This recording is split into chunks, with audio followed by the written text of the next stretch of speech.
Hello, welcome back to the channel. I'm Damo. So today we're going to do something a little bit different to celebrate a bit of a milestone. We're going to do a top 10 Q&A. So we're in the 944, which is a little bit brighter. And we are now, the channel itself is approaching nearly 3,000 subscribers, and it's been running for quite a few years actually, 6.5, but it's only sort of in the last, I guess, 7-8 months we've been pushing out one video a week. So a third of the subscribers have joined in the last year. So that's really, really cool and quite nice to see. And actually, looking at the views, they are also about a third of them for the last 12 months. And that is the reason for doing this video, really. We are about to approach, just before this video goes out, so within the next few days from this video going out, we will hit the 1 million view milestone. And I saw this sort of coming up and approaching, and I thought, what could I do to help celebrate this very small, low-key, hobby-style YouTube channel? Because that's what this is, it's a hobby for me. And I thought, I know, I will do a top 10 Q&A. So here we are. Why are you doing a top 10 Q&A? Well, basically, folks, certainly on my channel anyway, really seem to like chart-based content. I'd read ages ago that it was quite a neat thing to do, and sure enough, the analytics, the stats bear this out. A lot of my most popular videos are generally often top 7s or countdowns from 7, because often I can't think of 10 things to go in the video. So yeah, I thought I'd do that. I've never done a Q&A. I don't necessarily feel comfortable doing them. It's not something that naturally I feel natural doing, but I thought, why not? To celebrate the million view milestone, we'll do something a bit different, and here we are.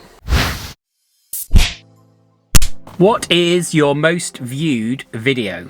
It's quite interesting, the most viewed video numbers, because for a long time it was one video in particular, one called The Hated 9/11, which actually went sort of semi-viral when I first loaded it, probably about 5 years now. It was a little bit overwhelming, to say the least. So it was running at kind of 1,000 views a day just on one video, and I've never had that sort of since. So at the time, I know it's probably peanuts compared to a lot of people's channels, but to me that was quite a big thing, and it was obviously slightly controversial because I was talking about the 9/11, the 9/96 specifically. Anyway, that shot ahead in the viewing stakes. Then some of the Mark 1 Audi TT videos sort of gradually over time started to overtake it. I did quite a bit of Mark 1 Audi TT content. And within all of that, I did one video actually on a car that we had for a while, a family wagon, the Volvo XC90. I only did one video on it, and I actually had the car for quite a while. It was quite a well pre-planned, thought through, scripted affair when I did it, and so it all kind of worked out, kind of bundled together, pretty neat. And I'll stress, hobby YouTube channel. I'm not a professional videographer in any way, shape or form, and nor do I claim to be. I just do this for a bit of fun because I'm interested in technology and cars. Yeah, the lead video now, I think it's on about 80,000 views, is the Volvo XC90 video. Go and check it out if you haven't watched it. Why did you start a YouTube channel? I uploaded a video in 2007, so when YouTube was probably a couple of years old, of a Boxster, my Porsche Boxster of the time, doing the Boxster, they call it the Boxster chop. You would chop the plastic window in the roof as it was lowering, so you'd have to pause it halfway through, chop it, otherwise it would kind of crease badly. Anyway, I called it the Boxster chop. Really grainy footage, loaded it up, and then forgot about it, and then came back to it kind of a few years later, and it got loads and loads of views. Around that time, sort of early 2010s, 2011, I'd got a better computer to start editing videos, largely of family life, which I did. And within there, I actually did I did a sort of unscripted, no commentary type video for a BMW 330 CD diesel convertible, black, that I had, that I was selling, and I put kind of text overlays on it. I spent a bit of time doing that, nice kind of smooth focusing out shots, wide shots, etc., roof going up and down. Quite pleased with it, and I overlaid some music, rather foolishly some normal music. I didn't know about music rights back then on YouTube as much obviously as I do now, and just sort of put it together and thought, that's quite a cool video, help sell the car, which it sort of did. And again, that trickled up in views, and then it got to like 2015 and I realized that obviously people were monetizing videos. Now, I never have got into YouTube for the money. I'm not in this for the money. It's a hobby.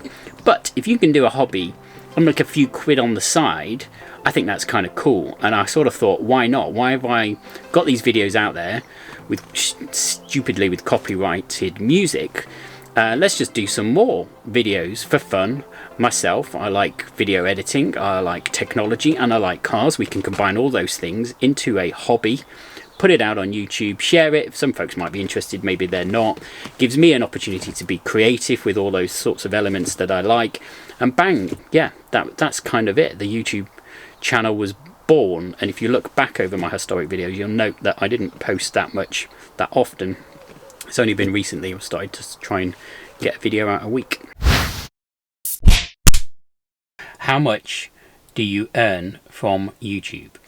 People talk about this a lot, I suppose. I'm scratching my head, body language. Does that mean I feel awkward by talking about this? No, not really. I earn now about anywhere between £80 and £110 per month from YouTube. It's obviously not enough to live off. I'm not doing it to be enough to live off. I'm doing it as a hobby, as I've said. The money is just a nice little sweetener. What other hobbies can you do and have where you get a little bit of extra cash in between? It's given me more respect as well for kind of people's channels that show ads. There's a lot of people out there on YouTube and car guys and things like that, and they have ads. And in the past, I get it, and in terms of frustration, sometimes you think, oh God, there's another ad. But I kind of, they're doing it. They're putting their time out there to do this. They're putting some thought into it.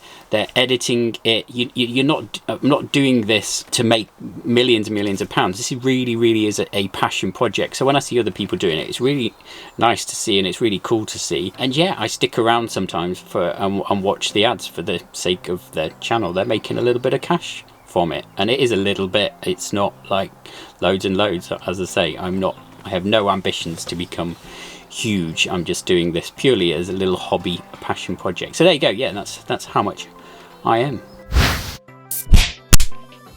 What video on the channel are you most proud of? There's one on the channel that doesn't get a lot of views actually. It's called Sad Collection. Maybe that's why. There's a bit of a story to it, and I guess that's why I'm sort of most proud of it. Go and watch it if you haven't done it. It sort of tells the story of me collecting a car that was owned by a family member. I'm getting quite emotional thinking about it actually. So it's a 911 that was owned by somebody that then I went and found. Actually, I discovered it and purchased it, and then did a video on it. So I'm kind of most proud of that, I suppose. I thought about it as well, put a bit of planning into it, a little bit of structure to it. I always try and do this with videos, some more than others, and that one had a bit of planning in it, so that's quite cool. The Volvo XC91, I kind of like that as well, like the structure of it. There's also another one that I did on the Mazda 3 Sport, and everybody's watching this going, what? Why talk about Mazda 3 Sport? I quite like that as well. That's a little bit quirky. It's kind of scripted, a little bit cheesy, but yeah, I kind of like that one too. So as well as thinking about the videos I'm most proud of, you can't answer that without thinking about the videos that you're least proud of. There's some quite cheesy content on here around the Mark 1 Audi TT. If you haven't seen it, go off, check the playlist out, go and have a look.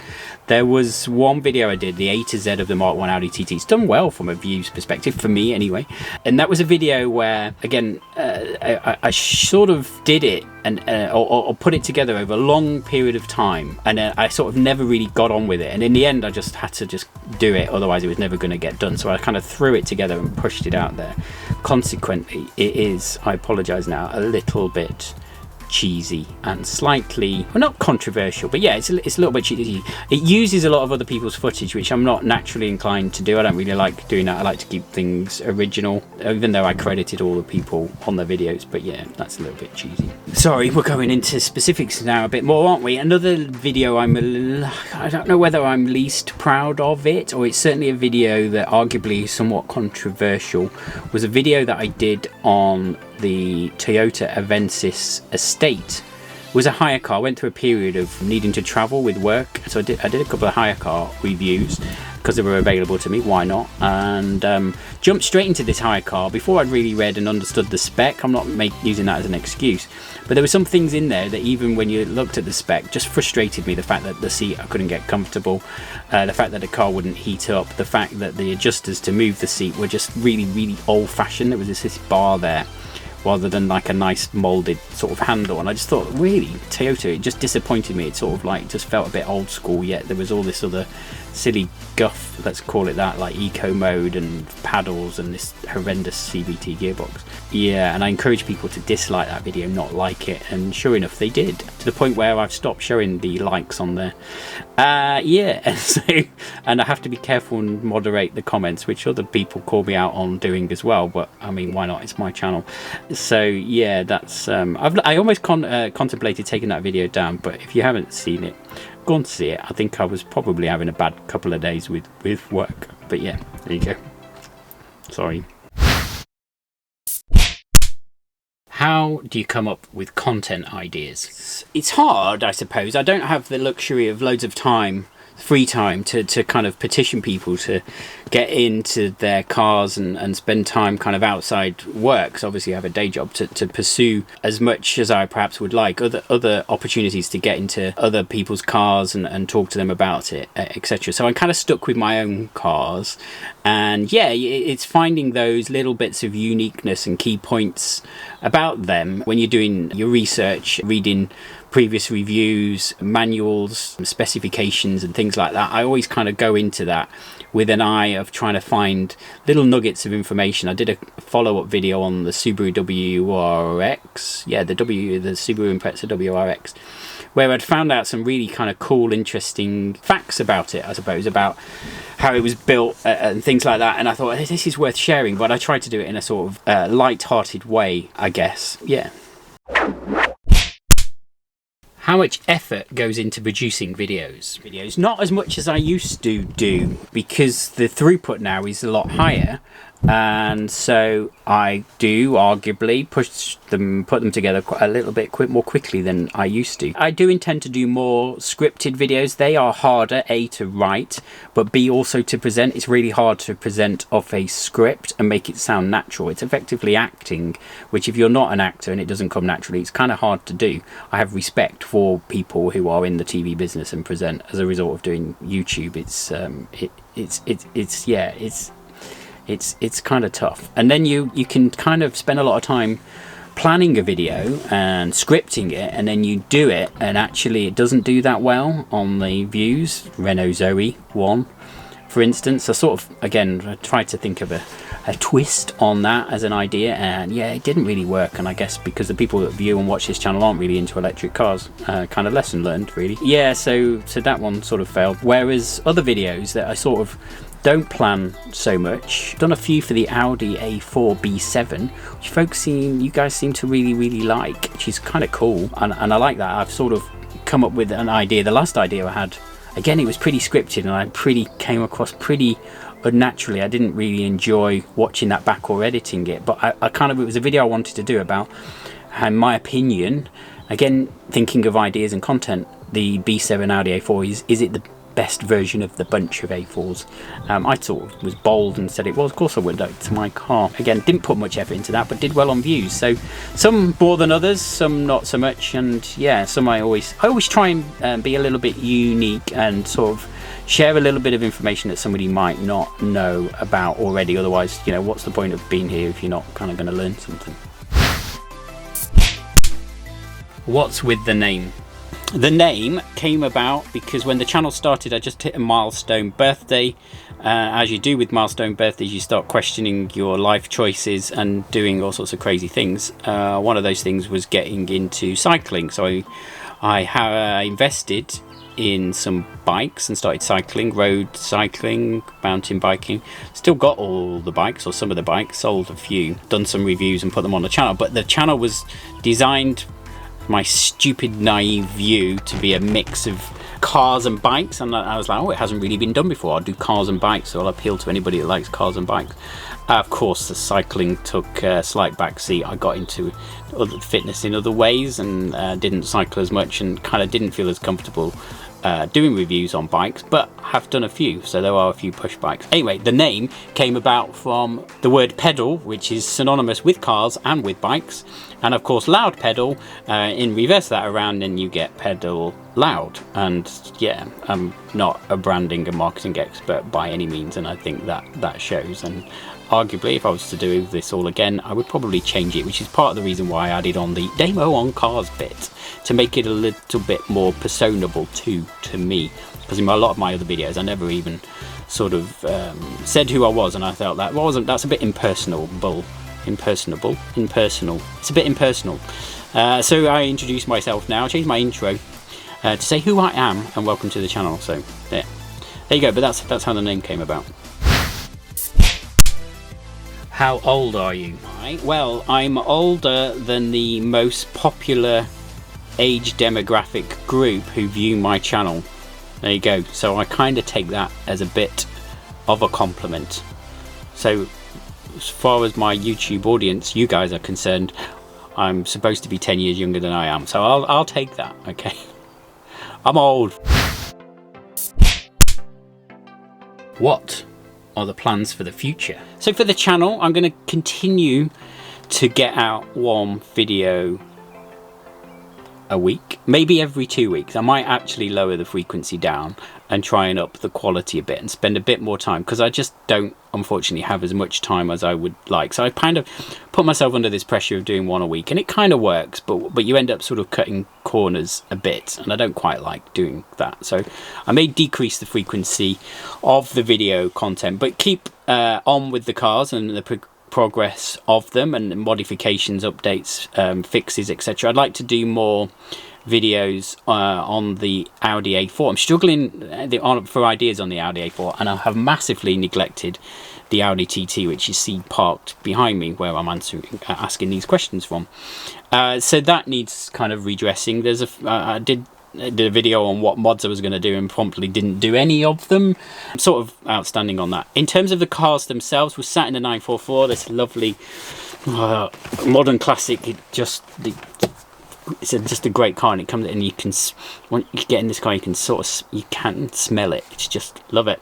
But the more observant of those among you is I have listed this for sale for all sorts of reasons, really. And I was going to, I'm putting together a for sale video on it, largely to A, test the water, but B, if this goes, it is a toy car effectively for me, and it's kind of helped me a lot, tick a lot of boxes and address a few historic car demons, which has been quite nice in many ways, and allowed me to fill the channel with lovely, glorious 944 modification content, etc.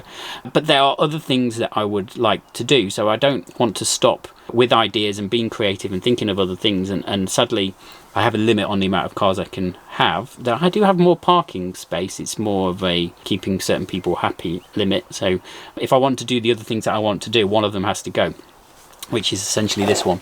The Audi A4 serves its purpose perfectly as the family wagon. It was only ever meant to be an interim stopgap, had plans to replace it with a later model S4 or an Alfa Romeo Giulia Veloce. How do you say that? V-E-L-O-C-E. The semi-automatic gearbox and a 2-litre turbocharged engine, rear-wheel drive, sort of like the one below with the quadrifoglio.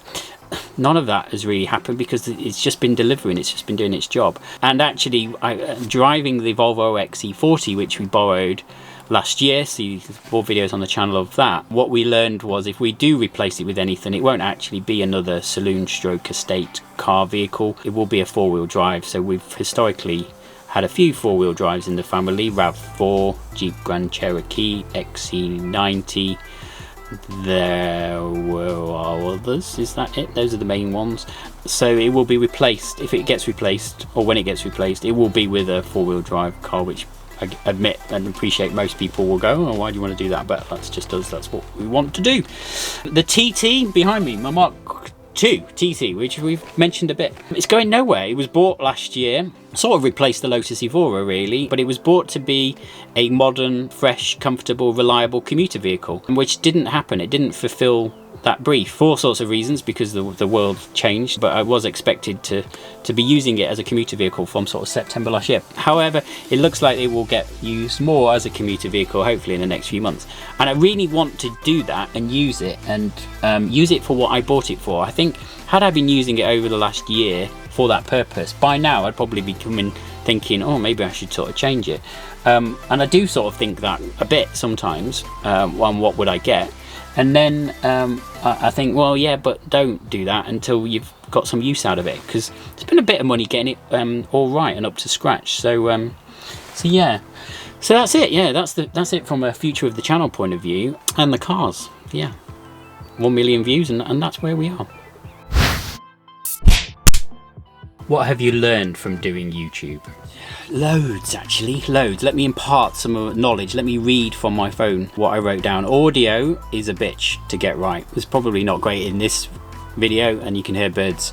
I know I need to improve that, and it's on my sort of to-do list to invest in a proper microphone, a wireless microphone. Trolls can be a pain. I've been trolled horrendously. Probably someone's going to troll this and say, what is going on with your hair? I've had that in the past. I have all sorts of people saying some very, very nasty things. It's got a lot better lately, but I was looking through some screenshots that I took the other day. Awful thing to be trolled. But yeah, they've calmed down a lot. Add tags to your video, add a decent description, have a beginning, middle and an end. Post regularly. Be you as much as you can do. Cross promote and collaborate. So cross promote, use platforms like Twitter, even TikTok, the name escapes me, and obviously Instagram. I love Instagram. Collaborate. I love to do more collaborations with people. There's some cool guys that I follow regularly that interact with my channel all the time. I'd like to do collaboration. Only use royalty-free music, obvious really. Have a hook that folks identify with. So this is all stuff you can find on the website. So same intro, little intro video, same logos, that sort of thing. Add a decent thumbnail that has a human face on it. Apparently that makes a difference, and if you're sort of showing a big expression, either sad or happy, that helps too. GoPros fall off cars.